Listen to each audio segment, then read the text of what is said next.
Set amongst a landscape that almost feels prehistoric, the Isle of Skye is popular for a reason.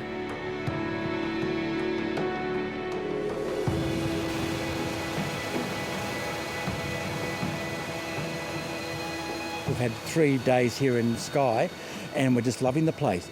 Everyone says you've got to go to Skye, so we're doing it, but we're making the most of it. We're staying a bit longer. It may only be the start of summer, but the island is already heaving with tourists. It's stunning. It takes your breath away. It really does. My son had been here years ago, and when he heard we were coming, he was like, most beautiful place I've seen, and he was right. This is paradise. It's paradise. It's just so gorgeous and so beautiful, and the water and the scenery. It's just lovely. But look a little closer, and like so many popular destinations, a delicate balance is being struck. Locals welcome the money and jobs tourism provides, but some have questioned if the disruption it also can bring is a price worth paying. A lot of the towns, islands, villages, they don't have the infrastructure to cope with tourists, and that's where tourism can be seen to be a negative thing, but it's actually the infrastructure isn't there to support the tourism. So communities can react against tourism when in fact it's not tourism that's the problem. The Scottish Community Tourism Network, or SCOTO, has been formed to help communities tackle tourism head-on to ensure it's a force for good, not bad. What the visitors are actually looking for has changed, and the industry is evolving to cope with that. They're looking for much more authentic experiences. They're wanting to slow down, meet local people, all that kind of thing. SCOTO wants tourists to see themselves as temporary locals. It's a concept built on encouraging people to spend their money wisely, so it ends up enriching a community's landscape and future, and doesn't end up in a big chain company's pocket. We've got a lot of examples where people come to Scotland on holiday and they've got their hot spots that they want to do, but actually so often if you just slowed down a bit and went off the beaten track, you would discover something that you weren't expecting. There's a real sense within tourism in Scotland that people are looking to do something different. It's a really fun experience, yeah. Oh, that's awesome. And then if I left at 10, I would get back at 11:45, yeah. Wonderful. Tens of thousands of tourists are expected to visit Skye during the summer.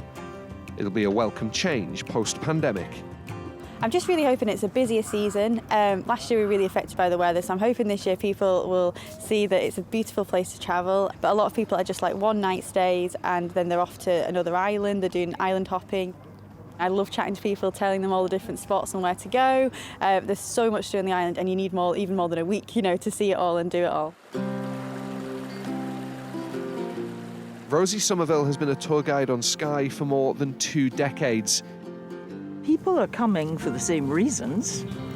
They recognise that there's something about this part of the world that is different, and they like the idea of the culture, the lifestyle. Rosie says people tend to spend less time on the island than what they used to. The photo stop is always important, and people can get a bit miffed if they don't get their perfect shot. It's just breathtaking. We don't know it. We are from Germany. We don't know this view. This is incredible. I've got some more coming. That's the sausage roll and that's the meat. I learned very quickly that a lot of the people on the coaches I go out with have been here before.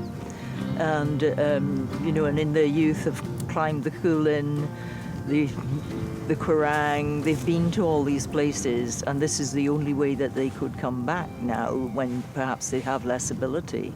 But a lot of people are very well informed when they arrive as well.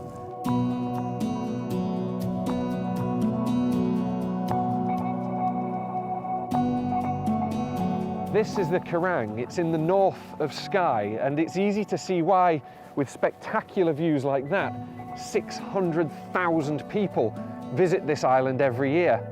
But there are concerns that locations like this can get overcrowded, and it leads to people ignoring what other parts of the island have to offer. Now locals are trying to change that. The sad thing is that there are so many places on Skye that are not so well known, and in fact down at this end of the island, and we're sitting in one here, that are fantastic to visit, but visitors don't know about it. In Slate, these volunteers are planting more than 3,000 trees to create a woodland wildlife area. Once finished, it's hoped this area will become a new tourist attraction and ease overcrowding on the northern end of Skye. I think it's all part of the whole wider ethos to visitors in general.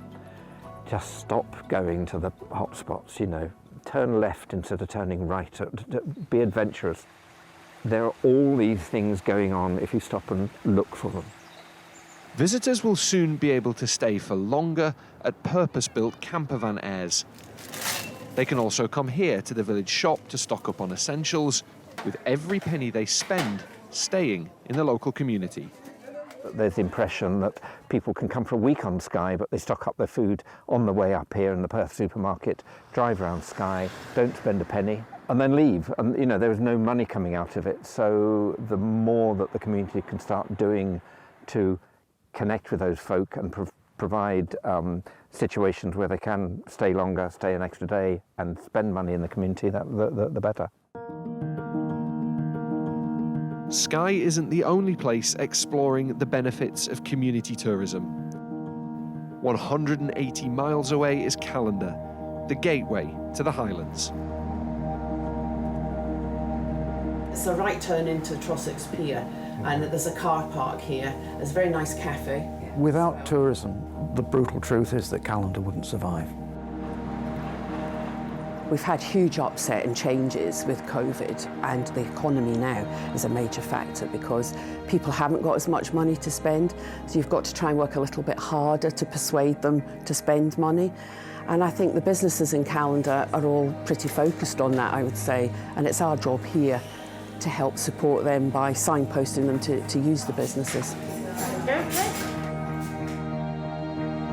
During the pandemic, Callander's visitor centre shut down. It seemed at the time to be a very short-sighted decision because, yes, it's saving some money, but it's losing money because we depend on tourism for our income in a place like Callander. But recently, dozens of volunteers brought it back to life over fears without it, the town would lose money.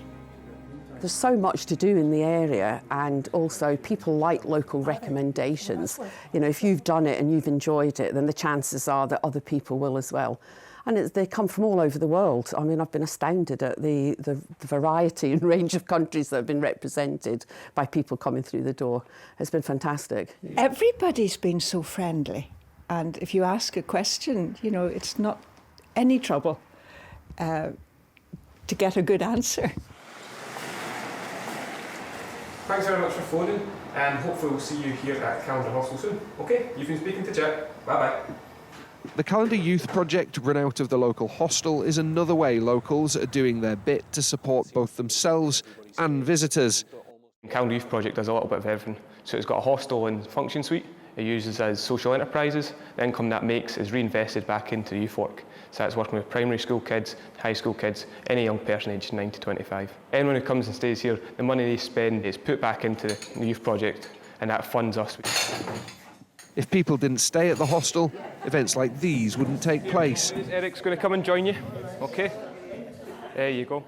Jack often organises lunches for local elderly people. Did you all enjoy your meal? Yeah. Do tourists realise what they're giving back when they stay here? A lot of people are quite surprised. Some people do arrive at the hostel and they know what they're kind of buying into, but every time we speak to people about what we actually do when they stay here, they're always blown away. And the feeling they get when they're reinvesting back into the local community and giving young people a chance, you know, they really like that.